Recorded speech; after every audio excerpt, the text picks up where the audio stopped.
tapi semangatnya harus sebagai semangat api. Hari ini ada yang tidak hadir? Oh, salah. Ada yang tahu kita mau belajar apa? Kita akan belajar tentang coding dan KA. Apa KA itu? Ada di sini ya, atau bahasa gaulnya atau bahasa anak jakselnya. KA itu adalah AI. Kalian pasti sudah pada tahu lah. Anak zaman sekarang siapa sih yang nggak pegang HP?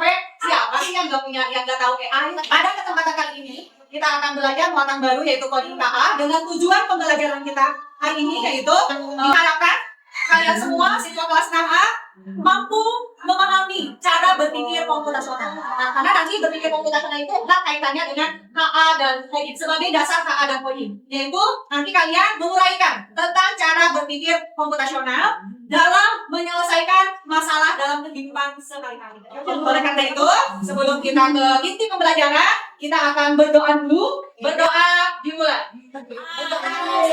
Itu punya ice breaking atau permainan. Namanya kalau dalam bahasa Inggris itu permainan Simon Say. Si Simon berkata, pemimpin berkata, pegang jempol. Pemimpin berkata, pegang mata. Pegang hidung. Tadi kan ibu di awal instruksinya pemimpin berkata. Jadi tadi pas pegang hidung, ada kata pemimpin berkatanya nggak? Tidak ada, harusnya kalian tidak melakukan instruksi. Apa yang ada di Papatui? Coba dibaca.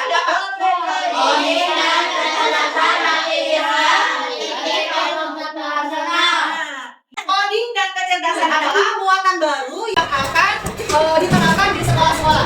Dimulai dari sejak fase C, yaitu berarti kelas 5 dan 6 sekolah dasar. Kenapa pemerintah kita mengharuskan sekolah-sekolah belajar coding dan KA atau AI itu? Ada yang tahu? Saya kira karena menambah wawasan yang baru, tentunya coding KA ini baru. Tadi dunia ini semakin maju, karena tadi kakak Sagira juga menambah wawasan baru yang tentunya akan bermanfaat di kemudian hari bahkan dari saat ini. Lihat di sini.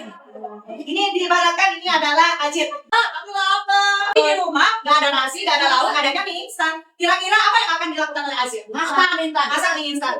Seperti apa kalau masak mie? Serta-merta ada lapar, ada mie, harus dimakan mie-nya. Ya, tapi dipecah. Masalah yang besar itu dipecah dari bagian-bagian yang kecil. Menyiapkan alatnya, menyiapkan bahan, lalu cara masaknya pun harus itu yang akan kita pelajari pada pelajaran kita kali ini tentang berpikir sistematis. Nanti ada kaitannya dengan berpikir komputasional. Kira-kira berpikir komputasional itu berpikir yang seperti apa sih? Seperti komputer? Bisa jadi apa lagi? Ya bisa jadi ya. Berpikir komputasional itu adalah berpikir seperti komputer, tapi bukan berarti kita berpikir seperti robot. Tidak, ya, bukan seperti itu. Jadi apa berpikir komputasional? Berpikir komputasional. Hai teman kece, coba tebak apa artinya computational thinking atau berpikir komputasional? Adakah yang bermata jeli dan melihat kata komputasional di sini? Jadi mungkin ada hubungannya dengan komputer ya? Iya, betul sekali. Jempol buat kamu yang sudah menebak dengan benar. Berpikir komputasional adalah proses berpikir untuk menyelesaikan masalah dengan efektif dan efisien. Dalam ilmu komputer, proses berpikir ini dilakukan sebelum mulai menulis coding atau pemrograman. Jika sudah direncanakan dengan baik, maka coding yang ditulis akan sesuai dengan kebutuhan dan dapat diselesaikan dengan cepat dan tepat. Tapi ternyata berpikir komputasional juga bisa dilakukan tanpa komputer dan tanpa internet loh. Malah sebenarnya kita pun sudah menerapkannya dalam kehidupan sehari-hari. Mulai dari menggosok gigi, mencatat ringkasan pelajaran, hingga menyiapkan tas untuk sekolah besok. Wah, kalau kita sudah bisa menerapkannya setiap hari, berarti kita semua sudah mahir dong. Oke, nah ini contohnya cara berpikir komputasional dalam landasan dekomposisi. Masalah terbesarnya, misalnya di sini adalah Syakira ditunjuk oleh sekolah sebagai ketua panitia acara 17-an. Bingung dong kalau misalnya Syakira harus handle sendiri. Bagaimana cara memecahkan masalahnya? Maka Syakira membentuk suatu panitia-panitia kecil, ya. Ada ketuanya, ada panitia kecilnya, ada seksi acaranya siapa, ada seksi publikasinya misalnya ada seksi konstitusinya Amel, lalu ada yang patroli itu yang tadi sudah kalian simak, landasan cara berpikir komputasional. Kita baca sama-sama. Yang pertama adalah apa? Dekomposisi. Yang kedua, pengenalan pola. Yang ketiga, yang keempat, bagaimana kita cara memahami tentang landasan itu? kita akan kerja kelompok bagaimana kita memahami keempat landasan itu. Ibu akan membagikan lembar kegiatan siswa atau LKPD yang harus kalian diskusikan secara berkelompok.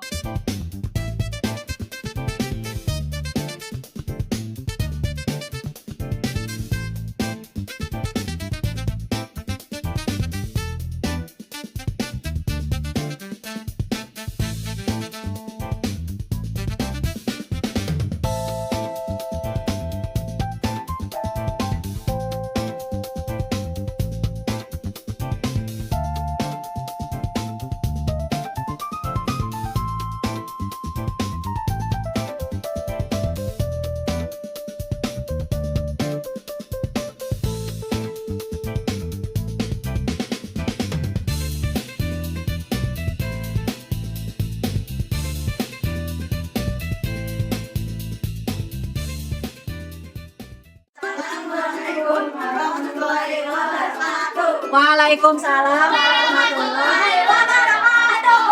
Kami akan mempresentasikan hasil LKPD kami. Satu. Situasi masalah sepatu futsal lain sudah rusak. 3 bulan lagi ia akan ikut pertandingan futsal antar sekolah. Sebagai kapten tim futsal sekolah, Ryan harus memberikan yang terbaik untuk timnya, sehingga ia berniat untuk membeli sepatu futsal baru. Banyak dekomposisi proses memecah masalah besar menjadi masalah kecil agar lebih mudah dipecahkan. Langkah 1. Tentukan masalah mereka atau apa tujuan utama kalian membeli sepatu futsal. Langkah 2. Membuat masalah besar menjadi masalah yang mudah atau beberapa pertanyaan dari uang 2.000 itu apakah kalian jajan? 2.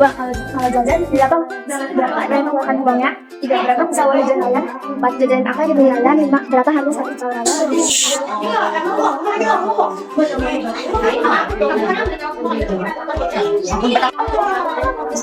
Sekarang rencanakan pengeluarannya 2.000. Karena kalian membelikan air saja. Oh, dia bawa bekal dari rumah ceritanya. Oke. Berarti tabungannya hari itu berapa?